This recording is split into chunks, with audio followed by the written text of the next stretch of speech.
Today's topic is the CRISPR-Cas patent files, all back to zero, think again. And our speaker is Dr. Ulrich Storz, who has been speaker a lot of times already in the past and talking about interesting biotech topics. Thank you very much. But before we start into the webinar, I have some rules, let's say, some housekeeping announcements. So if you have questions, please do not hesitate to post the questions in the chat. I will also remind you later of that. So then I can ask and interrupt Uli and ask the questions. So if you have any questions, please not interrupt us, but write the questions in the chat and I will interrupt Uli with the questions. So without further ado, Uli, the floor is yours. Maybe you want to introduce yourself for the people who don't know you and start into the topic. Thank you for being here. Yeah, thank you, Rolf, for organizing this. Well, I have not a lot to say about myself. It's just I'm a senior partner in the firm. I'm a co-founder. And well, biotech is one of my favorite topics. And we have been involved in CRISPR-Cas positions at the just in the very early days. Our client then settled with Broad, so we had to withdraw, or we could withdraw our oppositions.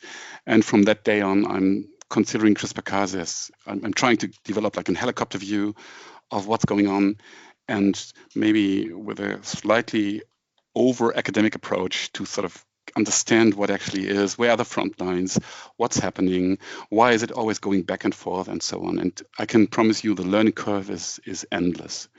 I'm just sharing now my screen, and Rolf, can you confirm that people can see the screen? Can you see the screen? Yes. Okay, great. Yeah, people can see the screen. Yeah, I mean the title is pretty much self-explaining. It says all back to zero, think again, and that is because we always have to readjust our current understanding of the CRISPR-Cas situation, the patent situation. And when I'm speaking about the CRISPR-Cas patent situation, I'm speaking about what I call the seminal patent portfolios that sometimes some people say 6 entities filed in 2012. And when I see this, I am asking myself, what did I do in 2012? And what happened that so many different companies or entities filed essentially similar or even identical, or patents with essentially similar or even identical content? And that is, this is what I call the big five. It's University of Vilnius, who just did the start. Then it is CVC, which is the acronym for University of California, University of Vienna, and Emmanuel Charpentier, that is the Doudna-Charpentier group. Then it's Toolgen from Korea. Then it's Sigma Aldrich, which has now been acquired by Merck Millipore. And then it's Broad. So these are the filing dates of the priority of the respective first priority filings. In this lower line, we have a couple of non-patent literature publications, which is important in this specific scenario here, because due to the 18 months publication window, these different filings are not in all cases prior art against one another. So for example, the University of Vilnius application is not necessarily prior art against the Broad patent applications, basically, at least under European law, because even if it would count as an Article 54.3 document, it would only be considered for reasons of novelty, but not for reasons of inventive step. So in such a dense filing landscape, prior art, which is non-patent literature prior art, plays, of course, a pivotal role. Here I have just because at least in 2 cases, the loss of priority played an important role. I just can make it very briefly. In one case, CVC has lost its priority date to P2, that is priority document number 2, and that made their own prior art, Dinig et al., to become relevant against their own patents. A similar thing happened to Broad, but has now been overcome. I come to that later, where they lost the early priority date and got the priority date of P3, which made prior art from Wang et al., which is also it's not from the Feng Zhang group, but it's from MIT, it's from Harvard, from the group of George Church, made this become novelty destroying prior art. So the story of this early patent portfolio is also a story of losing priority and what happens when you lose priority. Just a very short overview. It is just in a very simplified way. One would think that the Vilnius group has sort of, for the first time, really made this this construct workable for others. But the Vilnius group has still treated the tracer RNA and the CRISPR RNA as two separate molecules. Now, the achievement that CVC brought into the game is the linker loop. They fused, or they linked the two molecules, the tracer RNA and the CRISPR RNA, to become one molecule, which is now called single guide RNA or chimeric RNA, and that, of course, facilitated the entire process. And let's just go back to the first slide. So this is what was already disclosed in this patent application by CVC, and then the article Jinek et al. From the same working group then in a way triggered the entire avalanche of using CRISPR-Cas for genome editing. Another aspect which I will come to is CRISPR-Cas is a bacterial enzyme. So bacteria don't have a nucleus. So typically one would expect that because the enzyme has to go into the nucleus in eukaryotes to do genome editing there, one would expect that this is not an easy undertaking, and it turned out it isn't really not an easy undertaking. So what people then used was NLS sequences, nuclear localization sequences, which are typical for eukaryotes. If you want to shuttle an enzyme into the nucleus, you need these nuclear localization sequences, and I'm coming to that later. Just maybe again back to this one. So University of Vilnius is typically perceived to, for the first time, having disclosed the use of CRISPR-Cas for genome editing. CVC is the one who deserves the honor to have developed the single guide RNA, make it more practical, make it more usable.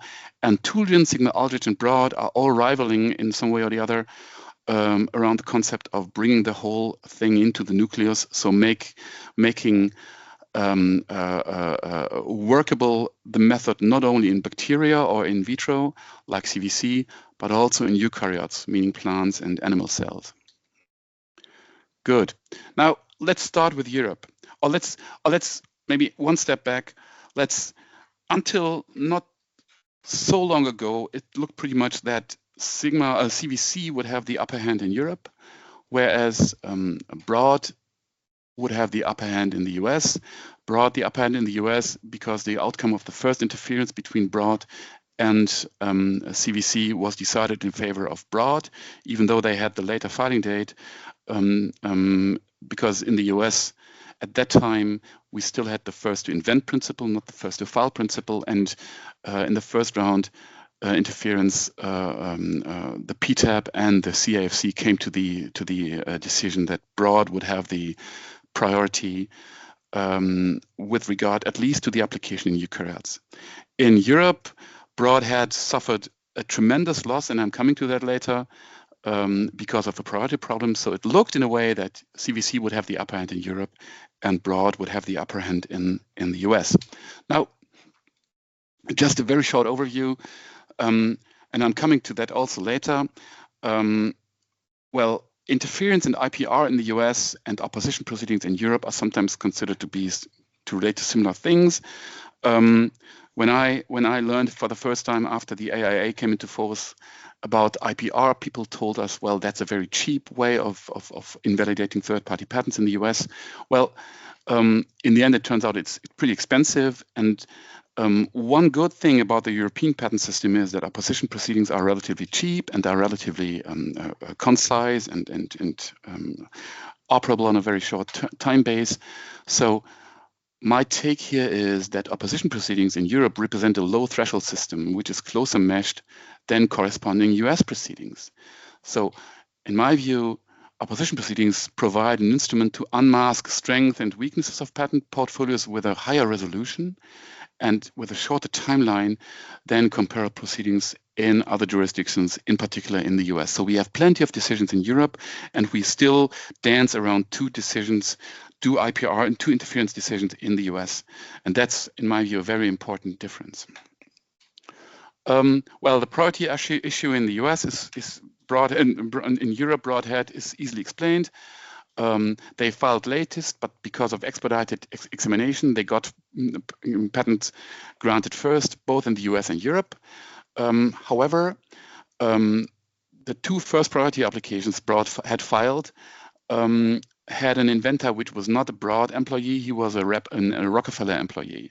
But the PCT application was only filed in the name of Broad, and that led the EPO in the early days claim to shift the priority date to P3, where that inventor Marafini was no longer named as an inventor. And well, it's not about his role as inventor, but rather about his whole role as an applicant.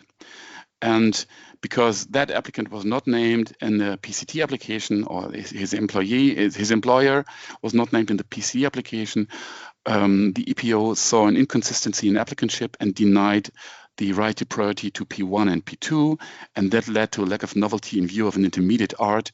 Not Wang, as I said earlier, but Mali et al. From George Church Group at Harvard. So George Church at Harvard and Feng Zhang at Harvard MIT worked more or less in parallel on CRISPR-Cas. Zhang published earlier or filed earlier, but that Mali document from more or less at least a very closely related working group became then prior art against Broad's patents. Those revocations were confirmed in appeal, so it looked very bad for Broad. But then the EBA decisions, the enlarged board of decisions, G1 out of 22 and G2 out of 22 came up, which lowered the bar for acceptance of priority claims. Well, the take is that the EPO should only apply lowest standards established under national laws and accept informal or tacit transfers of priority rights under almost any circumstances. So, well, that came pretty much to the advantage of Broad. It could not revive those patents which had already been finally revoked. But, well, I mean, Broad did his homework and had still divisional applications pending. And in these divisional applications later on, the priority claim was accepted. Just as a remark, and I'm describing this in more detail in an article that I've just submitted with the Journal of Biotechnology. There existed a parallel PCT portfolio that was filed by Rockefeller at the same day as Harvard and Broad filed its PCT, and that PCT application, well, where Broad only named Broad, Harvard, and MIT as applicants, Rockefeller named all four entities, meaning Rockefeller, Broad, Harvard, and MIT as co-applicants. So that parallel portfolio did not have the priority issue. Well, so the priority issue was eventually healed for Broad. The patents that had been revoked for lack of novelty due to the priority issue could not be revived, but there were still, as I said, pending applications which then took benefit of the new case law. Now, CVC, which pretty much looked like a winner in Europe for a couple of reasons, had a priority issue as well. Now, the priority applications that CVC has filed, at least the first two ones, do not explicitly disclose the use in eukaryotes. So they do not mention the experiments are all in vitro or in bacteria, and they do not mention these nuclear localization sequences. However, in opposition and also on appeal, the European Patent Office considered that the transfer into eukaryotes, which was not explicitly disclosed in CVC's applications, was enabled due to common general knowledge, because the EPO referred to analogy with other site-directed nucleases from the prior art that had already been combined with these nuclear localization sequences, like, for example, TALEN or zinc finger. So even though it was not explicitly disclosed, the EPO's logic was the skilled person, based on its common general knowledge, knows what to do. And that is still the case, and that is still applicable case law. But then in appeal, in one of CVC's earliest appeal cases, something came up which the opposition division had not yet considered a problem. and that is the priority applications that CVC filed did not disclose the protospacer adjacent motif. And just to explain, I just go back to this one here. So in order for the the spacer in the CRISPR RNA is the one that defines the target, and that defines then the cutting site. But this only works if the target is in proximity of what is called the protospacer adjacent motif, and that is typically in CRISPR-Cas9 is an NGG on the other strand. So you cannot cut everywhere. There must be an NGG, or there must be a PEM site in proximity on the other strand, and that was not disclosed in CVC's priority applications. So the opposition division still did not find this harmful, but the Board of Appeal construed this as causing lack of enablement. And that then led to a shift of priority, because under European law, the priority date must be the date where the claim technology is at least enabled. So this was the priority application which CVC, which did not disclose the protospacer adjacent motif. This one did disclose it. So in the eyes of the Board of Appeal, the priority date shifted to this date, and then there was the Genek et al. Paper by the same working group, which had disclosed the protospacer adjacent motif, and that then became novelty-destroying prior art against this priority date. And that, of course, is something that is really concerning. The question is, why did CVC not, when they submitted this Genek et al. Paper, which had a delta in disclosure because it disclosed the PAM sequence and the PAM motif, which the priority application did not disclose, why did they not file this as like a second intermediate priority application? That would have created a safe harbor for CVC. Well, they didn't do it. So anyway, on that basis, they lost the priority claim, and for that reason, they got a novelty issue in quite a few of their patent applications. What they now got is they got just recently another divisional granted, which does not claim the method.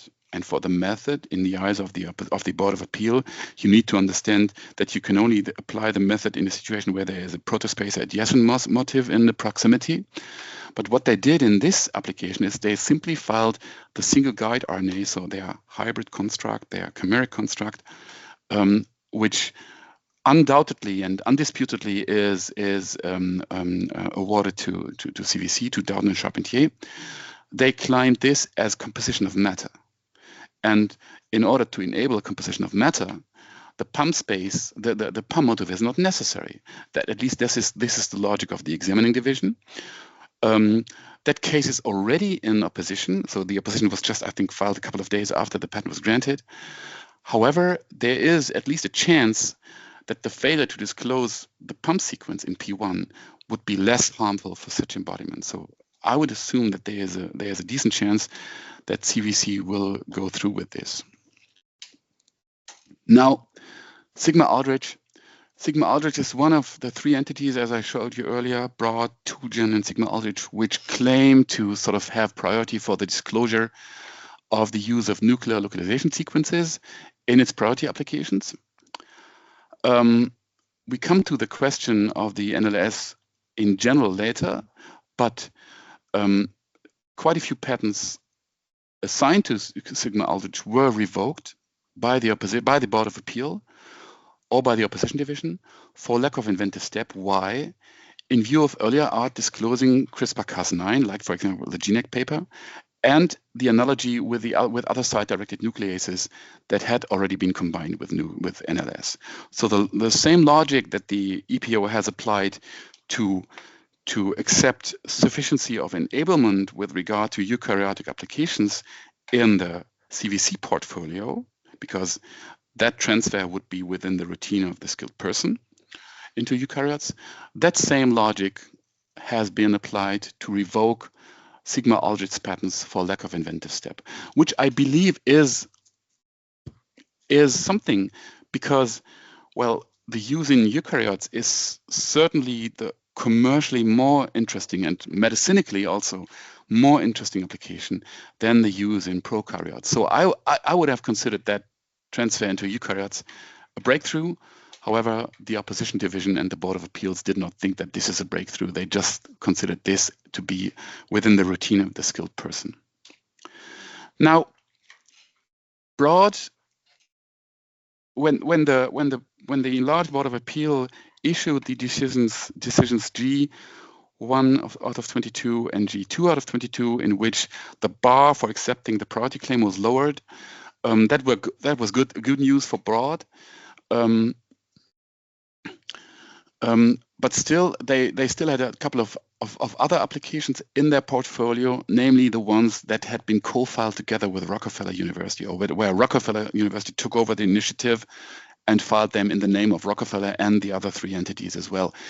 By the way, that gave rise to some legal disputes between Rockefeller and Broad, which were then down the road settled. But anyway, so one of Broad's patents that was derived from that portfolio and did for that reason not have the priority problem, that was maintained as inventive in first instance within the scope of an auxiliary request that claimed 2 nuclear localization sequences at the C and the N terminus. So while Sigma Aldrich's patents had been revoked, where it was not explicitly stated that it would have 2 NLS because of analogy to TALEN and to other site-directed nucleases, at least for a very short moment of time, the opposition division found an embodiment where 2 nuclear localization sequences at the C and the N terminus of the CRISPR-Cas enzyme were considered inventive. So using 2 is inventive, using 1 is not inventive. And I just show you this. This would mean that you have the NLS really at the N terminus, at the C terminus and the N terminus of the enzyme. Oh, well, wait a second. That was a wrong button. Okay, here we are. Now, at that time already, the opposition division was aware of prior art that came quite surprisingly, in which it was shown that naturally occurring Streptococcus pyogenes Cas9 comprises 2 NLS sequences, and I'm showing you this. So this is the genomic. This is the amino acid sequence of Streptococcus pyogenes CRISPR-Cas9. So here you have the different parts of the RAF-C endonuclease. Here you have the HNA endonuclease. Here you have the interacting domain that is interacting with the protospacer adjacent motif. And what's here in red is actually these 4 amino acid stretches are actually NLS sequences. The question, of course, is why did Streptococcus pyogenes have that? Because it doesn't have a nucleus.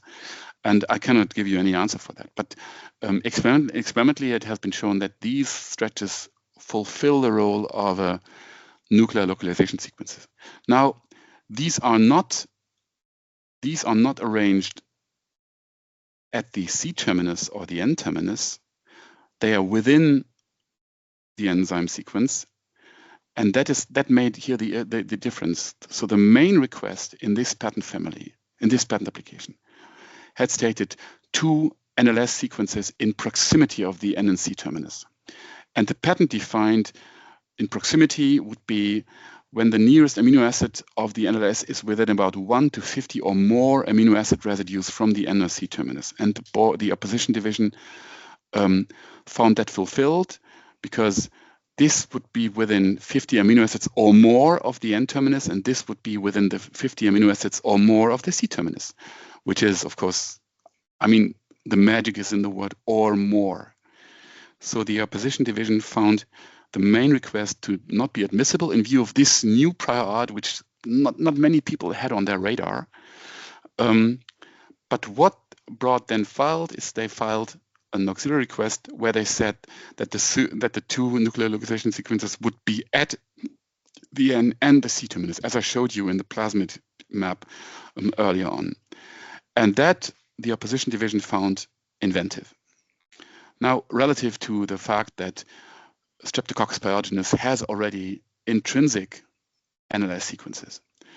Now, the Board of Appeal overturned this last finding and found the claim to lack inventive step, again in view of analogy with other site-directed nucleases from the prior art that were combined with NLS. So for the same reason as the Sigma Aldrich patents were revoked, also this broad patent was revoked. And the reason again is the same why CVC's disclosure was considered to enable also the use in eukaryotes. Just one thing, Now, if you yes. have questions to the listeners, if you have questions, please post the questions in the chat. There's a lot more listeners here. We now have 55 listeners. So if you have questions, post them in the chat and I will ask them to Uli. Yeah. Okay, sorry for the interruption. Not a problem. And I have a warning. My parents were teachers, so sometimes I'm coming into teaching mode. And so please feel free to interrupt me. Now, 2 of Broad's patents are now finally granted. But these 2 are, and I'll show you later, these 2 are restricted to selecting prokaryotic cells by introducing 1 or more mutations. So this is really a niche application for CRISPR-Cas. And these 2 patents are the only ones. Well, we are now in year 13 after the first filing dates.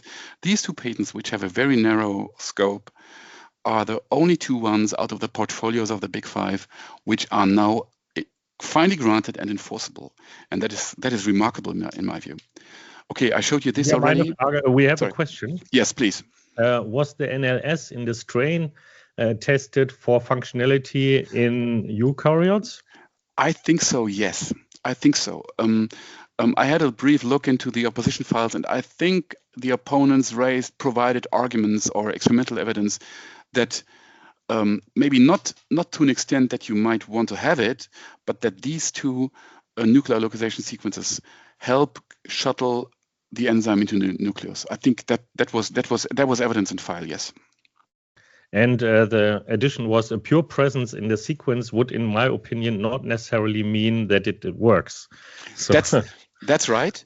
That's right. I think they had shown that it works, but on the other hand, if it's composition of if the claim is claiming composition of matter, if the claim says there's a CRISPR-Cas enzyme which has in proximity to the N and C terminus 2 NLS sequences, then this disclosure is novelty destroying, irrespective of whether it is functional or not, because it is describing the composition of matter. But as I said, I mean to recall that the opponents have provided experimental evidence that these two tetra peptides would, at least to a very limited scale, provide a function of NLS. We have another question. Yes. In the later divisional patents after G1 22 and G2 from 22, whose priority claim was accepted, the TBA had referred to a settlement between Marafini and Broad, which, yes, however, took place after filing the PCT, which claimed priority. Thus, the priority right was, even in view of G1 of 22, not present at the date of filing. Was it, or is this decision appealed? It is not appealed because well, wait a second. So G1 and G2 out of 22 cannot be appealed because it's enlarged board of appeal decisions. I fully agree, because I mean there was explicit disagreement between Rockefeller and Broad about this issue when Rockefeller filed its PCT application at the same day as Broad and designated Rockefeller designated Broad, Harvard, and MIT. So there were like 4 parties. And when Broad became aware of that, they sent like a complaint to the USPTO that Rockefeller would not have been eligible to do that. So there was open legal dissent about this issue. And I'm really surprised that open dissent could be healed by a later settlement, because at least I learned the priority right has to be transferred within the priority year. Priority rights cannot be transferred once the priority year is over. So I share your concerns that I believe this is that came very surprising to me. I thought it would technically not be healable. And I mean the boards of appeal have accepted that. So the only way to do it, to attack that, would either go again to the enlarged board of appeal, which is difficult because there's no dissent between the different decisions within the boards of appeal, or to sort of challenge this before national court. That is the two only options. I do not believe that this case will ever make it, that this issue will ever make it to the enlarged Board of Appeal. So it would have to be challenged before national courts. Well, you know where you find us, you know. that partly answers the follow-up question. Was the technical board of appeal decision appealed, not the enlarged Board of Appeal decision? But you just answered that, right? Yes. Okay. Yeah. Now let's come to the first medical application. You have heard of that, CRISPR-Cas. Oh, there's a typo in it. It can be a tool when you just modify a stem cell or whatever. No, but it can also be part of a therapeutic entity. For example, in an in vivo CAR T cell application, which is now becoming ever more interesting. And I think the first clinical trials are ongoing. Now, this duality of the CRISPR-Cas, that may be one of the reasons for the fierce patent disputes and the desire for exclusivity. So if it would only be a tool like PCR, I mean, also for PCR there were tremendous legal disputes, but the issue was never exclusivity. And here we also have the issue of exclusivity, and that may be a reason for these fierce patent disputes. Now, Vertex, you have heard of that, together with CRISPR Therapeutics, has developed a first cell-based sickle cell anemia treatment. It's called Casgevy, and what they use is CRISPR-Cas under the CVC license. And they received FDA approval in late 2023. The therapy comes with a one-digit million price tag, so it attracted a lot of criticism for that. And what is being doing, they take PBMC cells from the patient, ex vivo, they modify them with CRISPR-Cas9 to activate fetal hemoglobin, so in order sort of to complement for the dysfunctional adult hemoglobin, then proliferate the cells and give them back to the patient. And when we heard of that, we thought, well, this is gonna bring trouble, because this is a $1 million US dollar therapy, and they are only operating on the license from CVC. So how is Broad gonna react? Well, this issue was settled quite smoothly, because shortly before market entry, Vertex announced that they had obtained a second license from Broad with 50 million upfront and further royalties. And that came surprising to quite a few of us, in particular because Broad had at that time a sickle cell disease treatment in development as well, not using Cas9 but using Cas12a.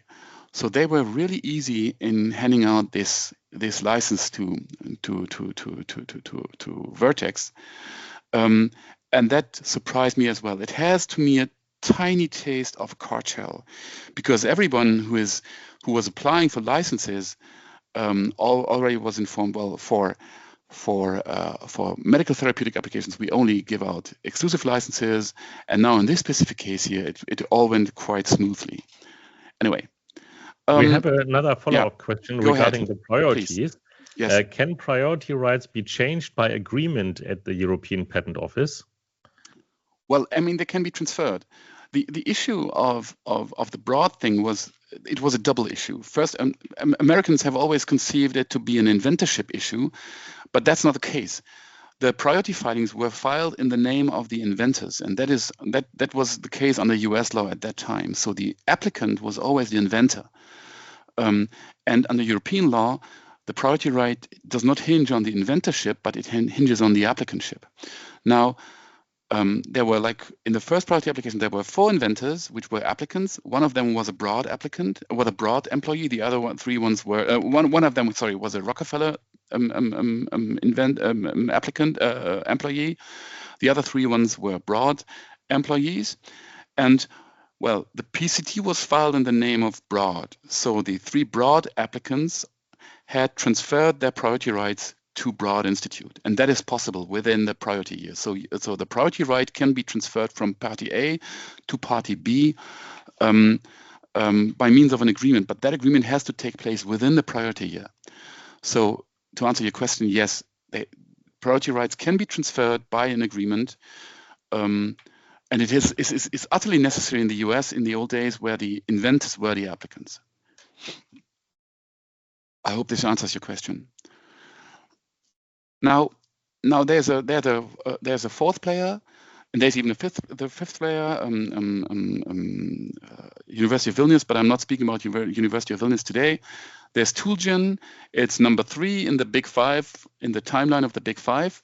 What they have so far kept a low profile in the CRISPR-Cas9 patent dispute. Now they have filed a lawsuit against Vertex when the message came up that Vertex has this sickle cell disease treatment in the UK over the infringement of one of their patents. That patent, by the way, is under opposition.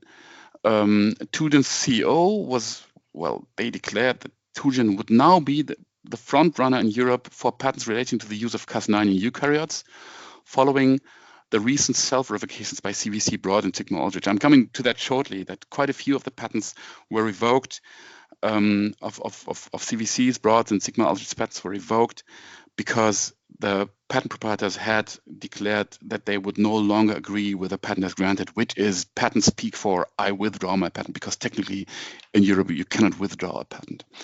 I'm coming back to that later. I find this a very self-confident statement because Tulgen itself has withdrawn an appeal against revocation of one of its patents, and the patent that they are using against Vertex is now under opposition. So calling themselves to be the front runner is, well, that's very self-confident in my view. Now, just as a conclusion to the situation in Europe, I have nicknamed the European Patent Office the Patent Death Squad. By the way, that's not my own invention, that term. It comes from Judge Rader, who had once called the PTAB to be a patent death squad, killing intellectual property rights. So, as I said, 13 years after the magical year 2012, only 2 patents, both assigned to Broad, are finally granted and enforced. Both of them are owned by Broad, but they are restricted to selecting prokaryotic cells by introducing one or more mutations, so not the most important commercial application. Well, it's in a way remarkable that the EPO considers the transfer into eukaryotes to rely on routine, based on an analogy, for example, with Talon. And as such, even without explicit disclosure, the transfer into eukaryotes was deemed enabled, based on common general knowledge in the CVC portfolios, while the later transfer into eukaryotes with explicitly naming a functional NLS was not considered inventive, which in my view is actually the breakthrough that made everything commercially and medicinically so important. On the other hand, the EPO considered the failure to disclose the protospacer adjacent motive to significantly affect enablement, and on that basis, some of CVC's patents were revoked. Still, there is a chance that CVC might end up as the winner, because the development of the single guide RNA is more or less undisputed and has now earned CVC the new patent, where the chance that the deficiency to disclose PAM is not that crucial as it was deemed in the method-based patents. But again, that patent is under opposition. We have another question regarding ahead, the PAM side, basically. Yes. Was the necessity for PAM that led to the loss of priority of CVC not known from the CRISPR-Cas prior art in bacteria, and thus arguably common general knowledge, or was that first only disclosed in the Vilnius application? For example, Danone Research had developed CRISPR-Cas as immunity system for fake infection. Did that not emphasize disclose PAM involvement? Yeah, that's right. That's the Barangou paper, I think.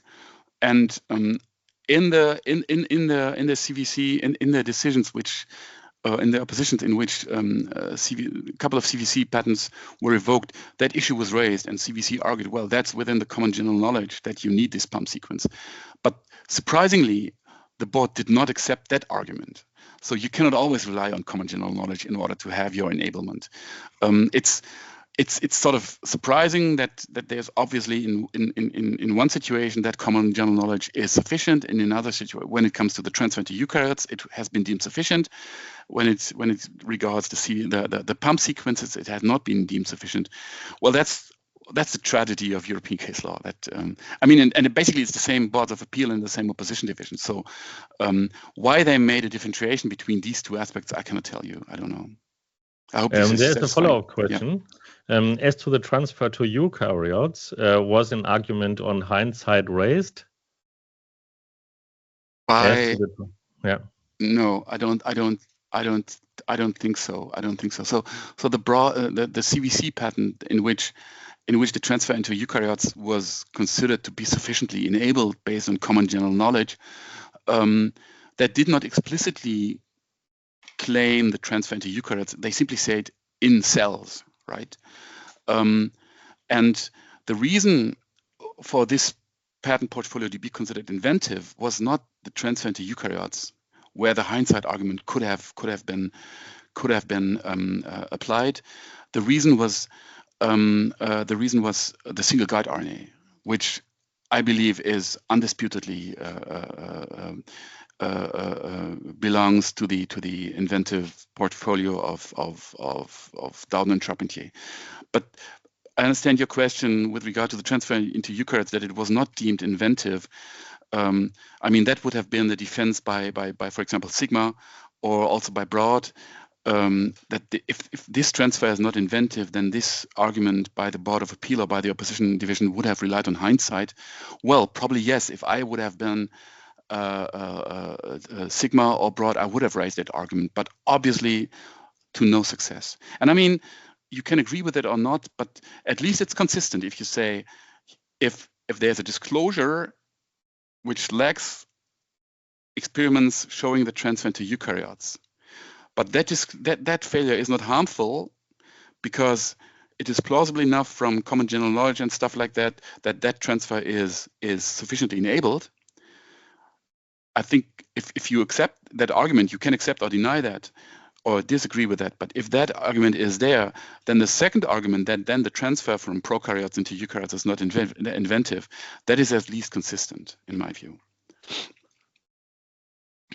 Okay, this is just an overview about the current state of the portfolios of the big five. Actually, it's big six, 1, 2, 3, 4, 5, 6, because I treat the ones that emanate from the joint portfolio from Broad, MIT, Harvard, and Rockefeller, and the ones that have only been filed by Broad, I treat them as two separate portfolios, although they have the same filing date.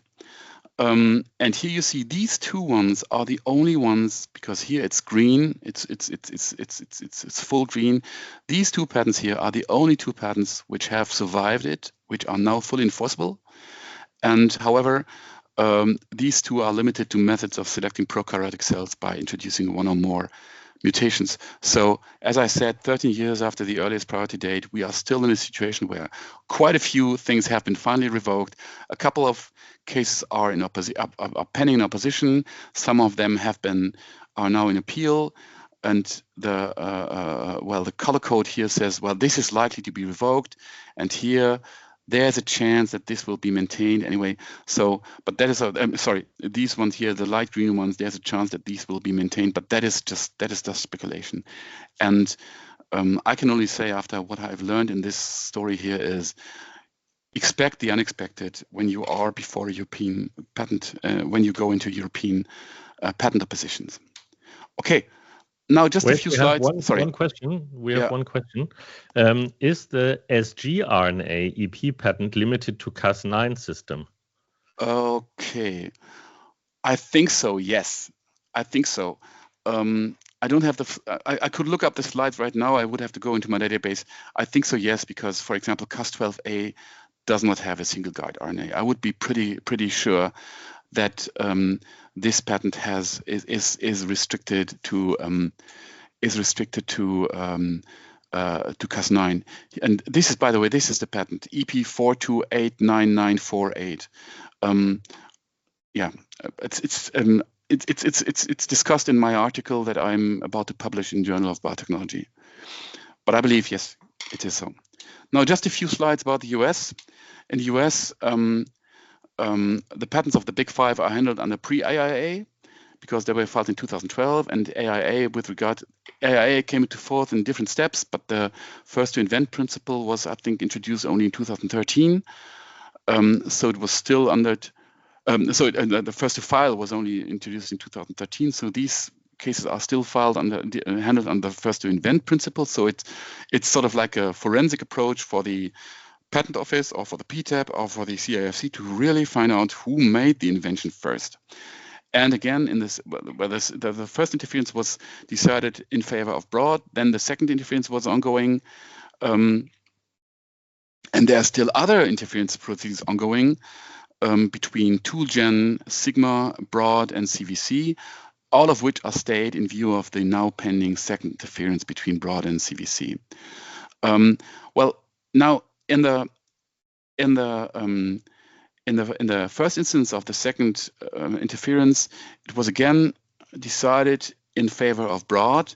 It was agreed that CVC had invented the sgRNA approach, but what they then did is, and then they filed their patent and they published the Genek et al. Paper, and then they started to test the transfer into eukaryotes, but they faced technical problems by doing that.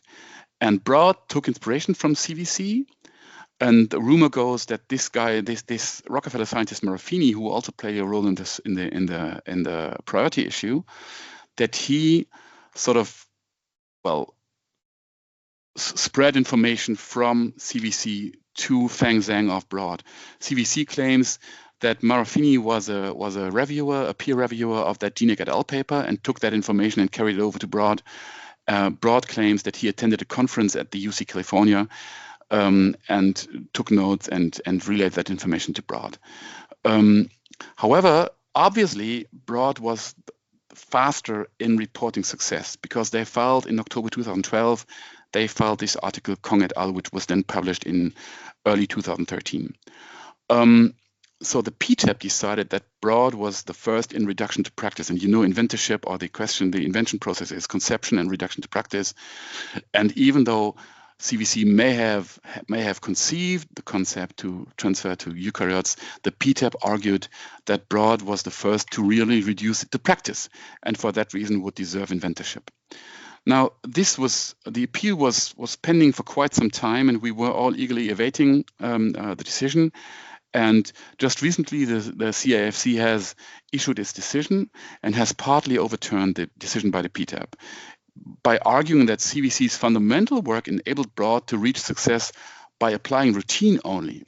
So the reduction to practice in the eyes of the CIFC would not mean that you really have reduced it to practice and really have got it functioning on your lab bench, but at least have provided so much information and so much enabling disclosure that you or someone else is in a position of reaching success by applying routine only. And that was what the CIFC thought was fulfilled.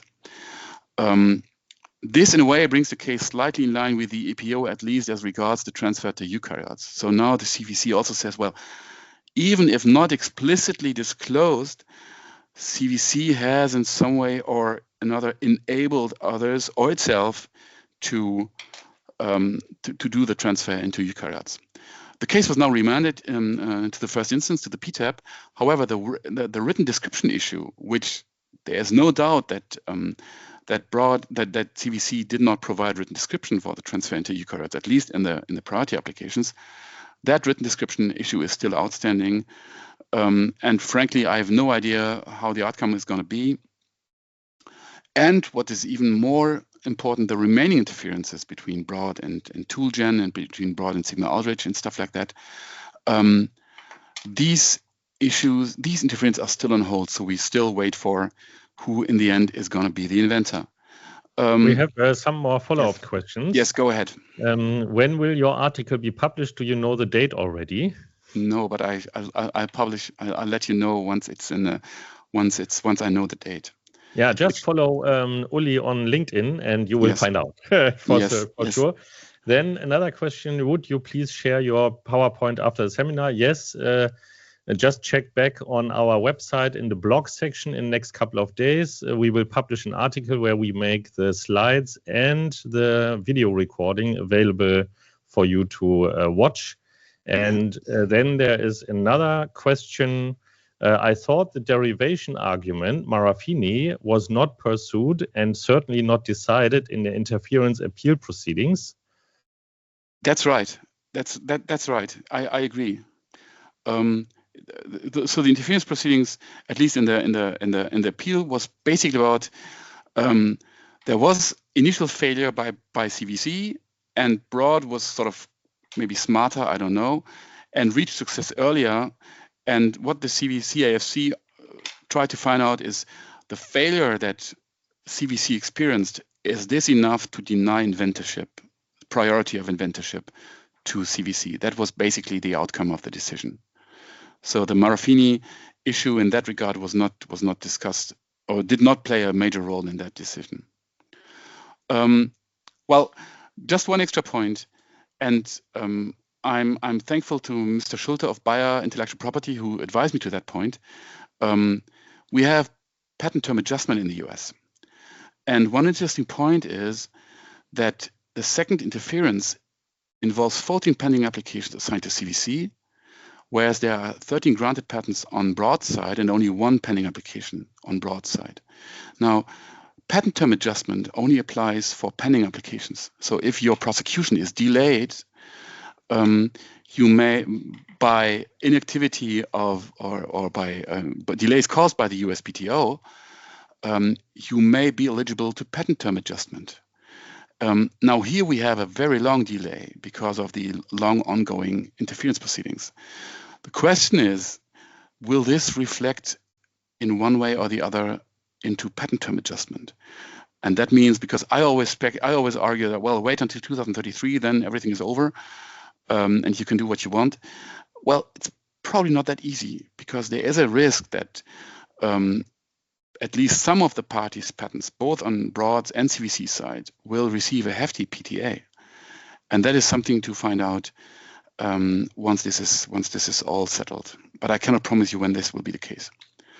Just a few conclusions. Well, 13 years after the magical year 2012, only 2 patents out of the big 5 portfolios are really finally granted and enforced. I showed you which one. You can see that on the slides as well when you have them. There's a chance that in Europe, CVC might end up as a winner because of the single guide RNA and because of the fact that the transfer into eukaryotes is not considered inventive, which I find remarkable, because the transfer into eukaryotes, simply to argue that this would rely on routine is maybe a little bit oversimplifying the real situation. However, that logic by the EPO has an effect on the portfolios of Sigma, Toolgen, and Broad, all of which claim that they would be the ones to have enabled the transfer into eukaryotes. In the US, we are still waiting for the outcome of the second interference and the written description issue, only then to wait for the other interference to be negotiated. So the learning curve has not ended. There's still a lot to learn, and that's basically it. Here are a couple of my articles which I'm about to publish. And yes, thank you for your attendance. Thank you very much, Uli. That was really helpful. I think everyone learned a lot. Me also. I also learned a lot. So to the listeners, if you feel that Uli knows a lot about this stuff, and I certainly do, then please don't hesitate to reach out to him for any help that you need. Yeah, thank you very much, Uli, for this great webinar. Thank you. Thank you for listening. And if you have questions, feel free to contact either Rolf or me. We are always happy to help.